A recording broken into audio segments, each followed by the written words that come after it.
Hello and welcome to the channel. I've got my hands on the 10th edition core rule set. Thanks to Games Workshop for sending this through to me and to other content creators so we can make some content for you. But yes, in this video, we're going to break down step by step the changes in 10th edition core rules. So I'm going to break down what's changed. So if you're already in the game, you're playing the game, you're buttered up, ready to go, then this is everything you need to know. If you're new to the game, then this isn't a video of how to play Warhammer 40k 10th edition. If you want to learn that, then once the embargo date's lifted, then there'll be loads of battle reports, and that's the best way to learn how to play a game. Watch some of my battle reports, which will be coming out later. One more thing, as I go through the rules, I'll not only tell you what's in here, but I'll also tell you what's not in here, because dare I say it, this is the smoothest, cleanest rule set that Games Workshop has ever written, and they've achieved this by removing loads of those little exceptions, and some of the larger exceptions in fact, that often slowed the game down, that weighed the game down, and some people got wrong anyway. So by cleaning up and trimming the edges of the bushes, this is a nice shaped bush. A lot of people will want to know as well what I think about them, and I think they're very good. I don't know who wrote the rules for this, but they've definitely been spell checked and someone's put them together very, very well. They make a lot of sense, and as I said, smooth, buttery. Anyway, let's dive in. So let's start from the top. I'm sure a lot of you know that there is no force organization. There is no heavy troops, this, that, and the other. So that means if you want to take a whole unit full of bikes, you can take a whole unit full of bikes. If you want to take a spearhead, whatever detachment, you can take that detachment as well. You pick 3 of anything you like, 6 battle line units, and 6 dedicated, up to 6 dedicated transports. 1 warlord, you must bring a character unit and they must be your warlord, and you can apply up to 3 enhancements to units that you pick. There are no warlord traits or relics in this. Instead, there are enhancements, and these you might have to pay for. They'll come out in the codexes. We haven't got our hands on them yet. You'll see how you can enhance certain units. So pick 3 of any datasheet, enhance the units that you want to enhance. There is no spearhead detachment, outright attachment, things like that. You all get the same number of CP. How do you gain CP? Well, in every command phase, each player gains 1 CP. Remember, a battle round is broken into 2 player turns. So in my turn, we both gain a CP. In your turn, we both gain a CP. Then we go on to battle round 2, where there's going to be my command phase and then your command phase. So throughout the course of a normal game, both players will get 10 CP unless there are any data sheets or rules or detachment abilities that your faction gives you the opportunity to gain more CP. So no more spending CP to bring the stuff that you want. You just gain CP in every command phase as the battle continues. So the exception to the 3 datasheet rule is the 6 battle line rule, or the 6 dedicated transport rule. If you bring dedicated transports, your units must start the game embarked in the dedicated transport.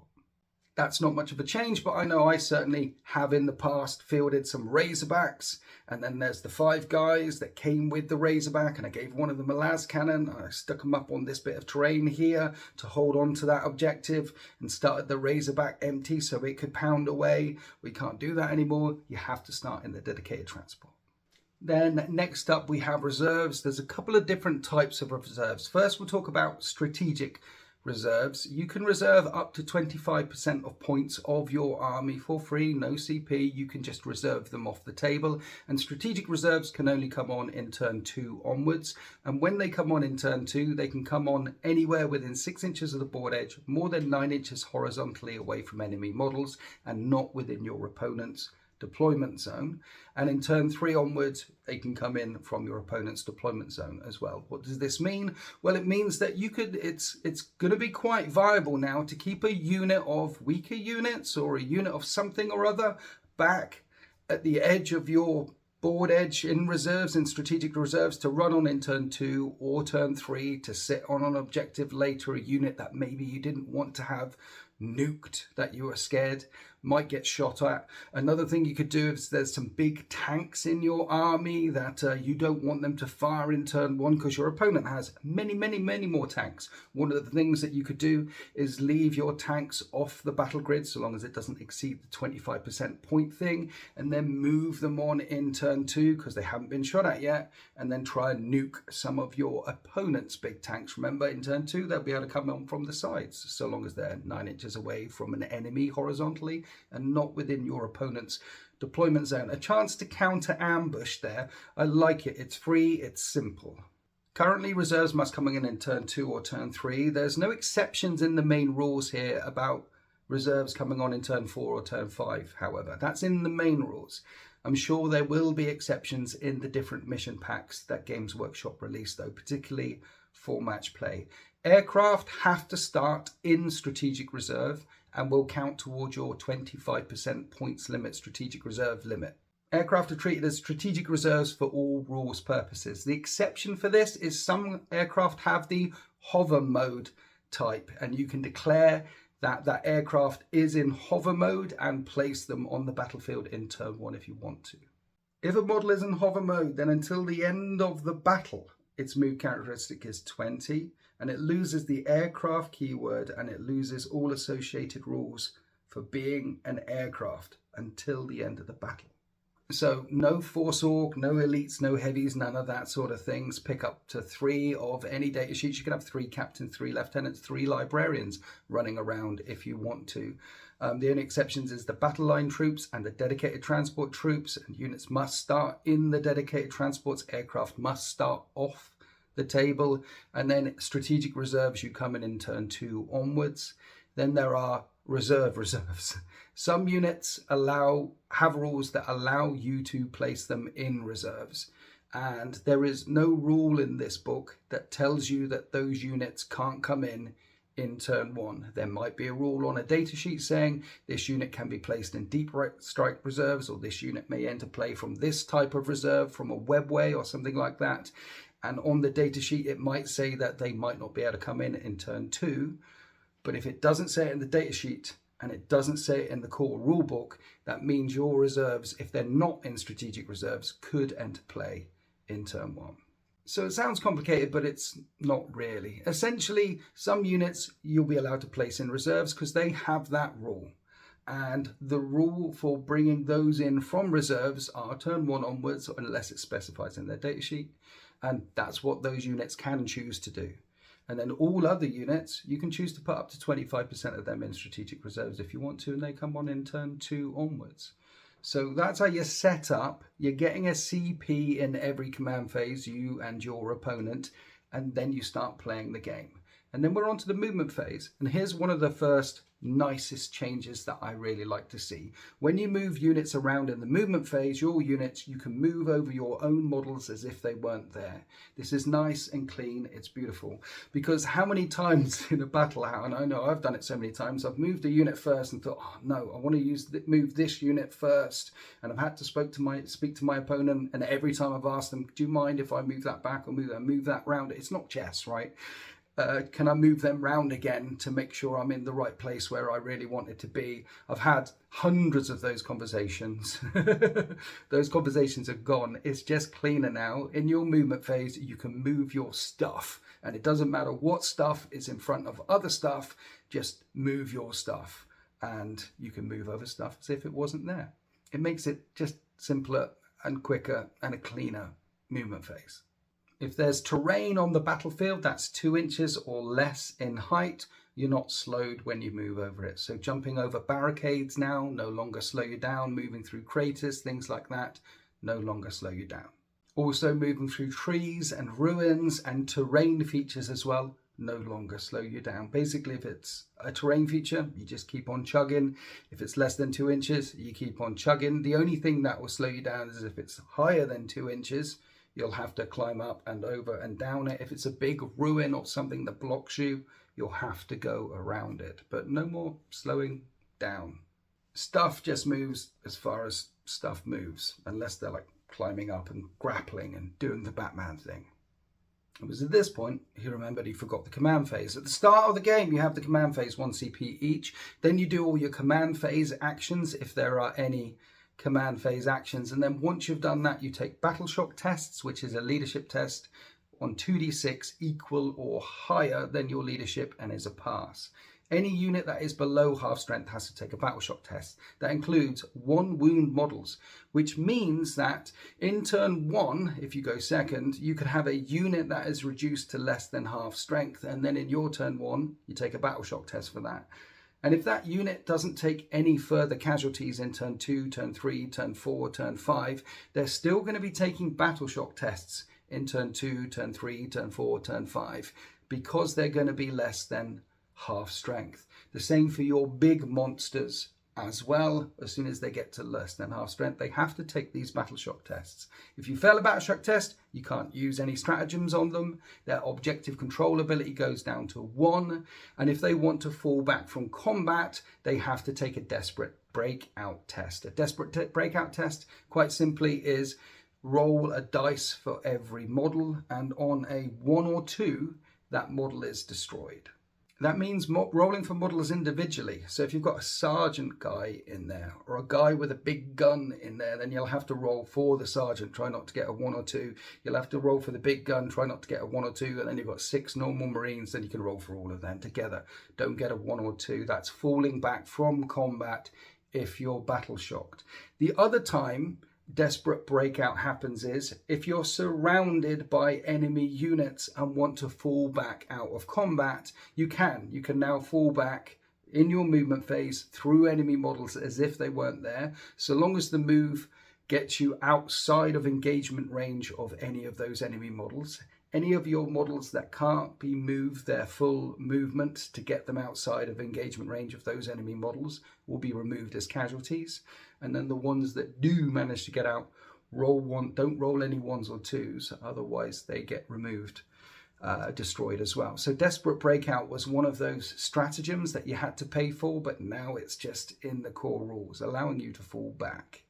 Of course, if you're not surrounded and you're not battle shocked, you can just fall back normally. Fall back, advance, move, they're all in there as they were before. They're not changed. Transports and disembarking from vehicles. Previously, you could only disembark from a vehicle before it moves. Now you can disembark from a vehicle after it moves, and the rule for disembarkation is the same. So you move your vehicle around, then jump out of it.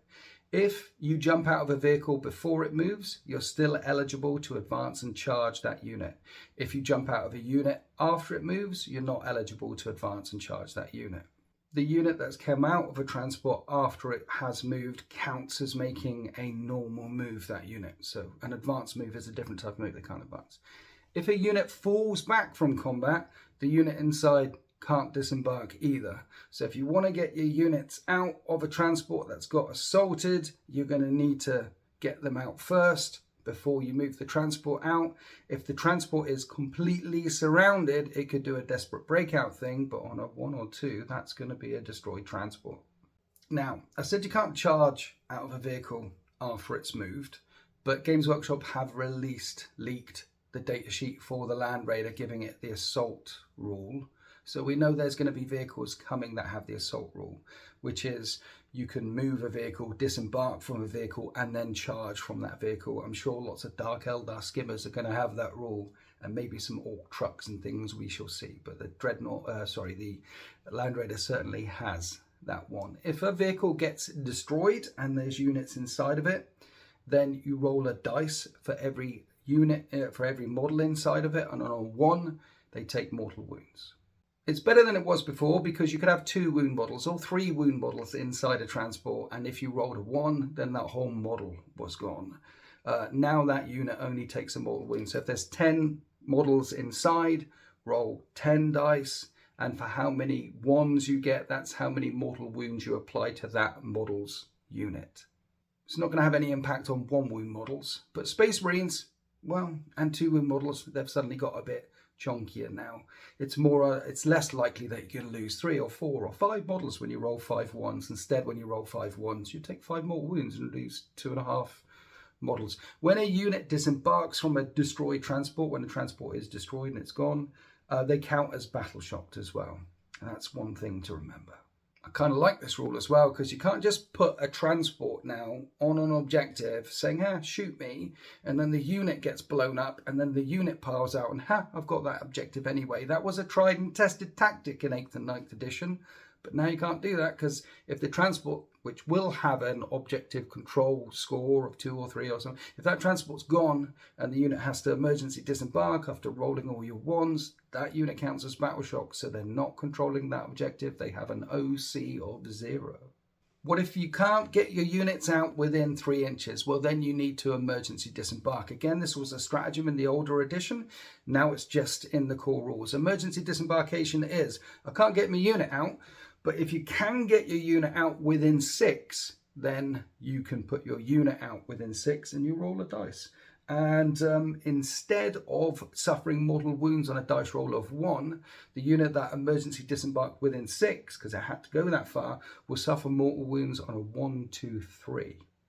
Units that are forced to deploy from destroyed transports or emergency disembark from destroyed transports can't charge that turn. That's the same as before, but it's your opponent's turn that you're getting out of a transport most of the time. If somehow you're getting out of the transport in your turn, then you can't. But that's a standard rule. But those are the rules on transport. That's the rules on movement. Nice, clean, simple. Of course, at the end of the movement phase, you've got your deploys reserves part of the movement phase, where you follow all the rules for bringing in units from reserve, which I've already talked about. And then we go into the shooting phase. No psychic phase. We go on to the shooting phase. The rules for the shooting phase pretty much haven't changed. What has changed in the shooting phase is all the different types of weapon special rules there are, like lethal hits, critical hits, sustained fire, things like that. But you roll a hit and you roll a wound as you previously did. 1s always count as misses or not wounds. 6s always count as hits or auto wounds.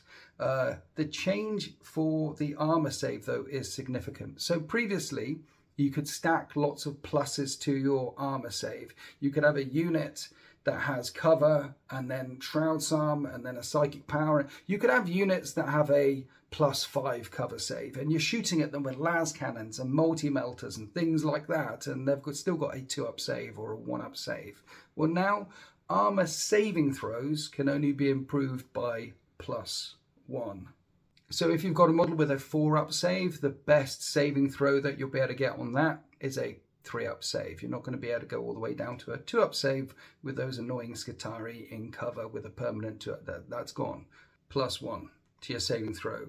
As many negatives as you want. AP -4 is still AP -4. In the shooting phase, there will be a couple of units running around with the lone operative keyword, and lone operatives can only be targeted as a shooting attack if they're within 12 inches and line of sight. Otherwise, you simply can't shoot at them. And then some units will have the stealth ability, and stealth grants a -1 to hit those units. When shooting at units, you can declare, I'm shooting some over here, some over there, you can do that as normal, but you have to resolve everything that you do to one unit first with the weapons that you're firing at that unit before you move on to another unit. I think that's the same as it is now. The one big change in the shooting phase is big guns never tire, and it concerns monsters and vehicles. The first part of the rule is the same as it was before. Monsters and vehicles can shoot at units in engagement range of it with -1 to hit, unless the guns that they're shooting into close combat at the unit in engagement range with it is a pistol, then no minuses to hit with pistols. And also pistols can still shoot into combat. That's not changed, but what has changed is if you've got a vehicle on the other side of the table and a unit is engaged with in close combat with that unit, you can now shoot into close combat. It will be -1 to hit shoot into close combat to target that monster or vehicle. You can target monsters or vehicles that are engaged with other units, but it is -1 to hit that monster or vehicle. You can't fire blast weapons in or out of combat because you'll hit your own guys. But you can shoot into combat now, as long as it's a monster or vehicle. No more tying up vehicles or monsters so they can't be shot at anymore. This is interesting as well, because you could have a big monster with a big monster 1 minute, like this, you could have these two bad boys fighting each other and say he's your guy. You could still shoot at Angron while he's fighting Mortarion. But as I said, no blast, -1 to hit unless it's a pistol. So the remaining rules in the shoot phase are the same as before. So now we move on to the fight phase, where you charge just as you did before, but none of that -2 pesky stuff for going through terrain. The only thing that will slow you down is if you have to climb over a wall that's bigger than 2 inches high. Otherwise, you're going that 2d6-inch charge. So you remember those moments when your charge was slowed down by 2 inches because you were going through terrain? None of that anymore. If you drop in 9 inches away on a deep strike, that will be a 9-inch charge. You can charge units that you can't see.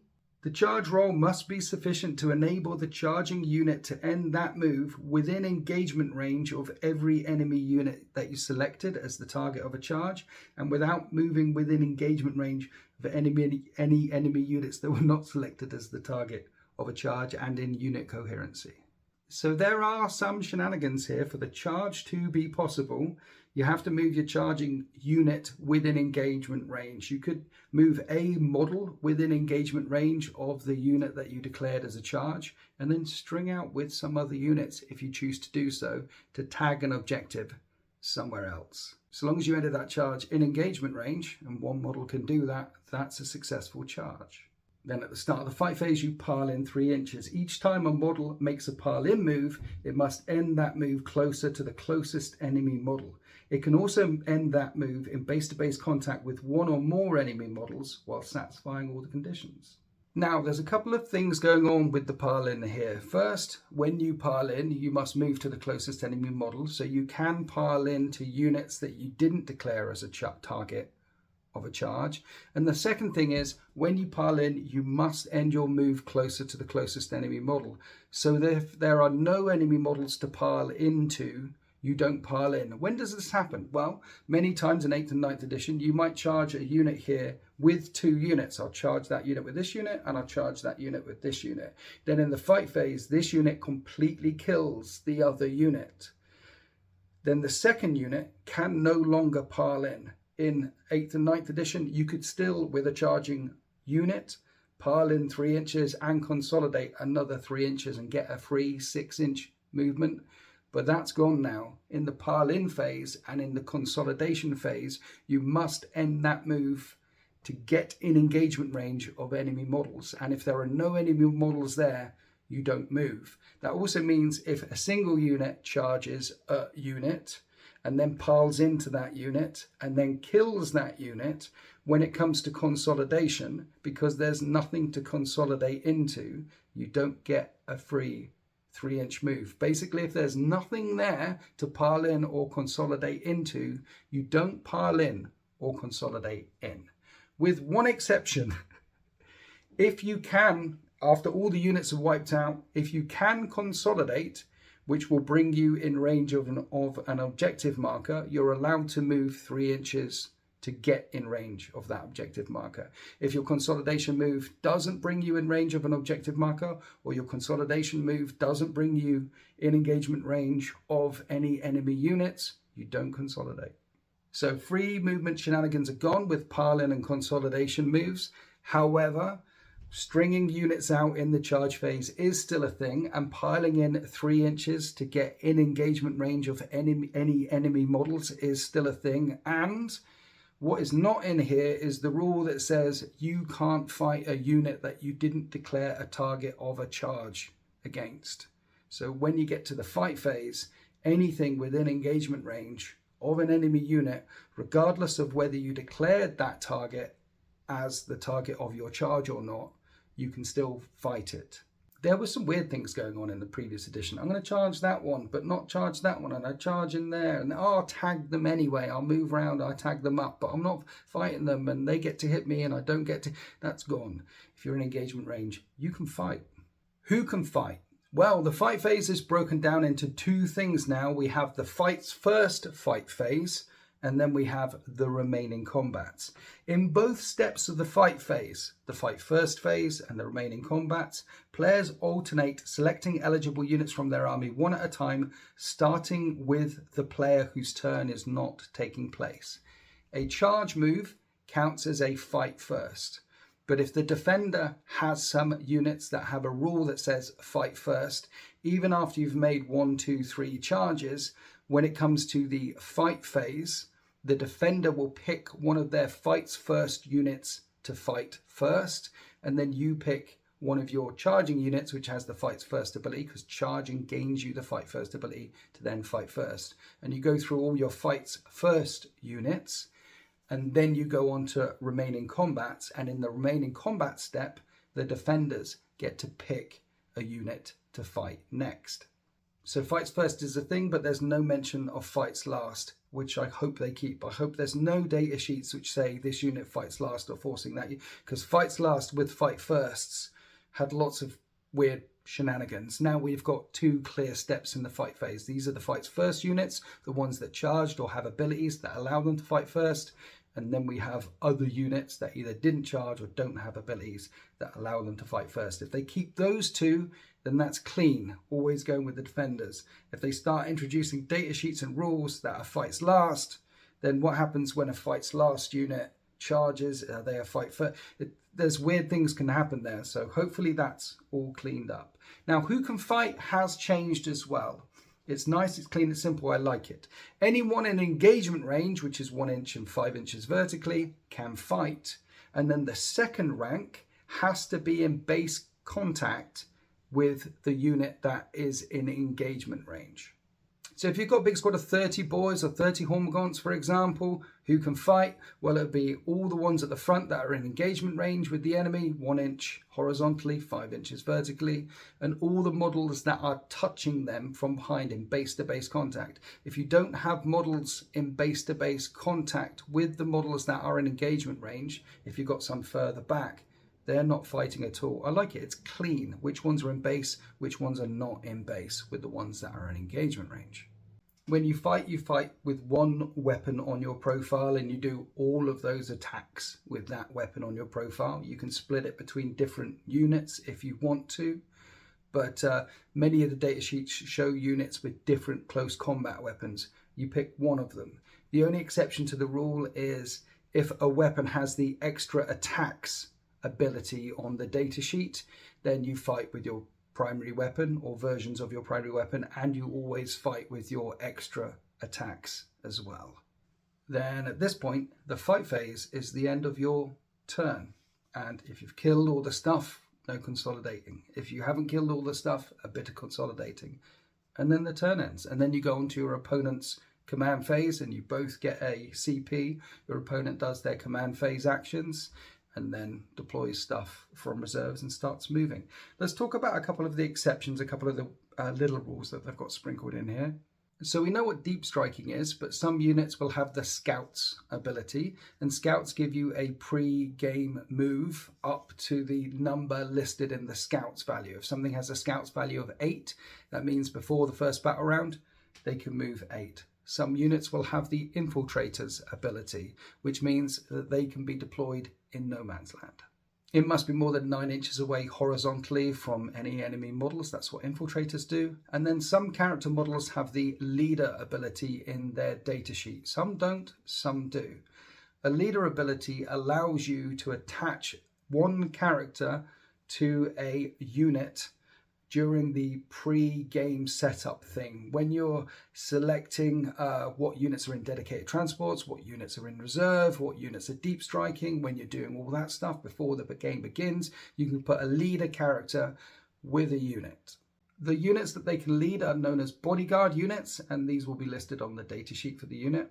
When a leader is attached to that bodyguard unit, it's treated as a single unit for all rules purposes, and throughout the course of the game, you always use the toughness of the bodyguard unit, not the character unit, and you always apply wounds to the bodyguard unit, to that unit, until finally that bodyguard unit is wiped out and the leader hasn't got that unit with them anymore, unless that unit is getting hit by the precision weapons with the precision ability. Sniper weapons and some other weapons will have precision in their unit type, and that means the attacking player can choose to apply those precision shots only to the leader, to the character, rather than the bodyguard unit. So you do it at the start of a game. You're putting your captain with his unit of Terminators. Captain can't get targeted except by precision until all the Terminators are gone. Once the Terminators are gone, there are no rules in this book that allow the captain to then go and attach to another unit.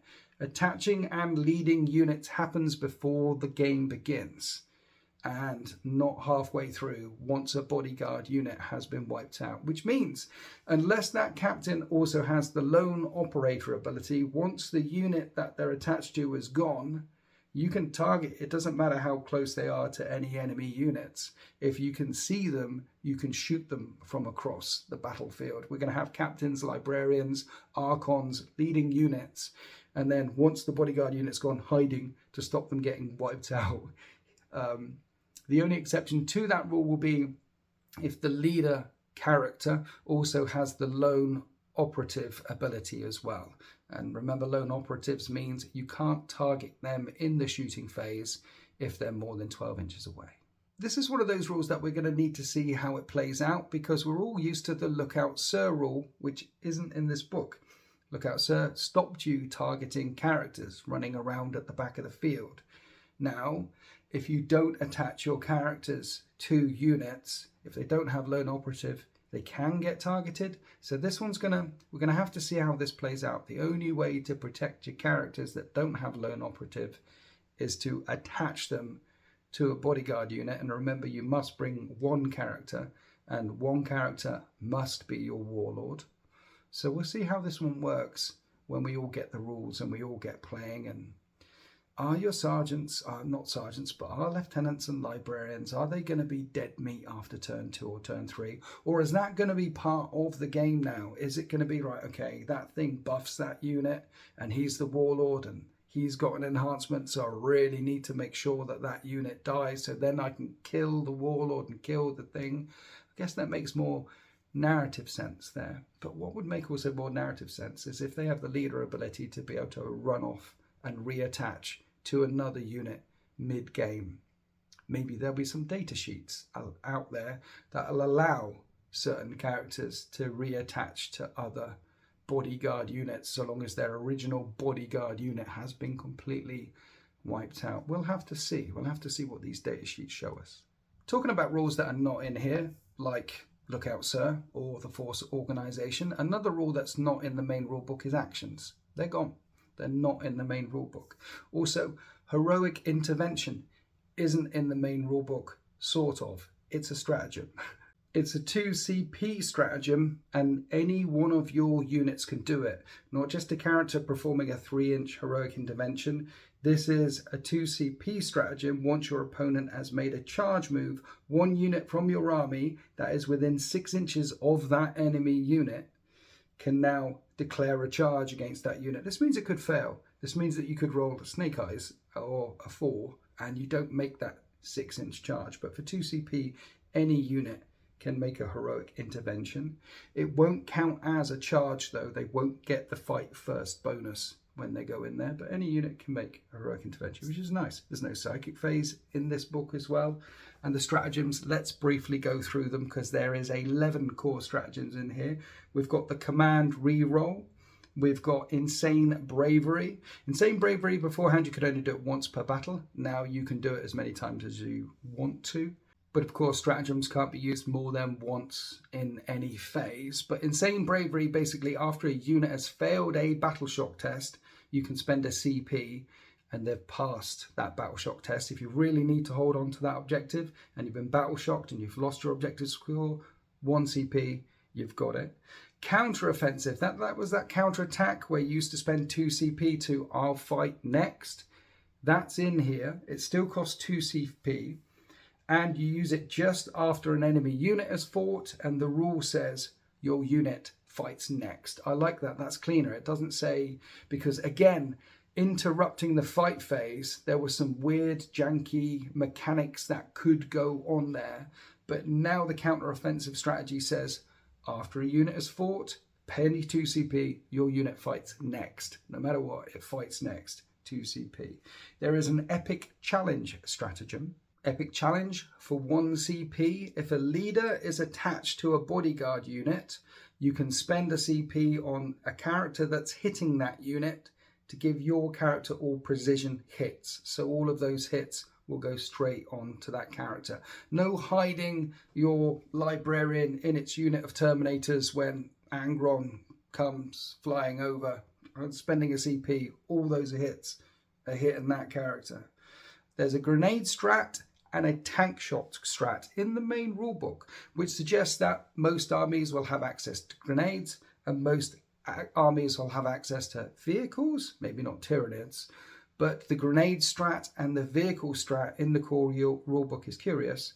But I guess when we get the detachments through, each detachment, faction-specific detachments, are only going to have 6 CP. So your Ultramarines, your Eldari, or this, they only have 6 separate ones from these main 11. So they've put some of the most commonly used one, such as smokescreen, tank shock, and grenade, in the core rulebooks. The grenade strat for 1 CP allows a unit with the grenade keyword to do some mortal wounds. The tank shock strat allows a vehicle unit to do some mortal wounds when it goes charging in. And the smokescreen rule allows a unit with the smoke ability to gain stealth. That's -1 to hit, and they also gain the benefit of cover for 1 CP. So that's Command Reroll, Counter-Offensive, Epic Challenge, Insane Bravery, Grenade, Tank Shock, Smokescreen. Then we've got 4 more: Rapid Ingress, Fire Overwatch, Go to Ground, and Heroic Intervention. Rapid Ingress allows you to bring on units from reserve in your opponent's movement phase. It costs 1 CP. It happens at the end of your opponent's movement phase after they've brought all their reserves in and done all of their shenanigans. And then 1 unit from your army that is in reserves can enter play as if it was the reinforcement step of your movement phase. So if you've got deep striking units after your opponent's moved, this will allow you to deep strike them in as if it was the reserves step of your phase to shield or to block. Or indeed, you could bring in stuff from the side, from the edges, from strategic reserves if it's turn 2, turn 3, turn 4. You can bring stuff in from the sides to give them something to worry about for 1 CP. Fire Overwatch, they've leaked this on Warhammer Community, but firing Overwatch is still 1 CP. It's still only 6s to hit when you fire Overwatch. And you can do it at units within 24 inches now, not just units that are charging you. So the interesting thing here is you could use it twice in your opponent's turn. You can't use the same stratagem more than once per phase, but you could use it once in your opponent's movement phase if they move units within 24 inches, 6s to hit them. And you could use it in your opponent's charge phase, 6s to hit them, just as you could before. Then there's Go to Ground for 1 CP, which you can only put on infantry units. If you do put it on an infantry unit, they gain the benefit of cover, even if they're in the open. And they also get a 6+ invulnerable save for 1 CP. Keep your heads down, lads. I mentioned the last one, Heroic Intervention. So those are the 11 core strats that are in this book that everyone will have access to. And then there'll be 6 more. I think they said it was 6 more. Correct me if I'm wrong in the comments. In the detachments that you get for each faction. And I think that's all we need to talk about. We did how you assemble an army and movement and reserves and all those sorts of things. There's also rules on terrain in here, which they've released on Warhammer Community, so you can go and see that. But they've cleaned them up a little bit. Ruins don't have to be more than 5 inches to completely block line of sight anymore. Ruins just block line of sight if you completely stood behind them. Imagine a smoking, smoggy, flaming ruin. You can't see through it. And they don't block line of sight to towering or aircraft models. You can still shoot them and they can shoot back through now, which is something they couldn't do before. There was a janky rule about being able to shoot aircraft and them not being able to shoot back, but that's been cleaned up. So terrain is in here. But honestly, I think I've pretty much covered it. Those are the rules changes for 10th edition. What do you think? Comment below. Any questions? Ask me below. There'll be more videos coming up as we get closer and closer and closer to the launch of 10th edition. There's lots of embargoes coming where we'll be able to talk about index cards and able to show you about reports and more stuff and things as we get closer to 10th edition. But for now, core rules. They look good. I like them. They're clean. Particularly like that one CP thing in each command phase. Nice, clean. I particularly like the fight phase. Nice. Everything's just been those little exceptions that get in the way. Those little conversations that you have with your opponent. Can you do this? Can you do that? It makes more common sense now. Is that a thing? I think it does. And I'm very interested to see how it plays out and how it's embraced by the Warhammer 40k community, because it does seem like the best rule set that Games Workshop have come up with today. Cleanest, smoothest, butteriest. Anyway, thank you for listening.